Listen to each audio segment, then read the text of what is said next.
निवेदन आम्ही तुमच्या साहेबांच्या हस्ते देत आहोत। जी निवेदन आहेत तुमच्या लाडक्या बहिणींचं आणि लाडके युवा जे आपले प्रशिक्षणार्थी आहेत ना त्यांचं आपल्याला हे वाढवायचं आहे ना।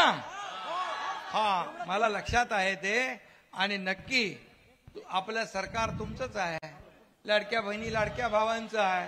त्यामुळे तुम्हाला मी सांगतो या बाबतीमध्ये सरकार सकारात्मक आहे। तुमच्या सुरू झालेल्या योजना बंद होऊ देणार नाही, बंद होणार नाही। आणि म्हणून त्यासाठी कॅबिनेटच्या बैठकीमध्ये मुख्यमंत्री मी आणि दुसरे आमचे उपमुख्यमंत्री अजितदादा आम्ही चर्चा करून यावर सकारात्मक आम्ही निर्णय घेऊ। धन्यवाद, चिंता करू नका। आपण सर्वांचे निवेदन सुरेंद्र नायडू यांच्या माध्यमातून मुख्यमंत्री साहेबांना आम्ही सोपत आहोत। सर्वांना निवेदन देणे शक्य नव्हते करिता संयुक्त निवेदन आज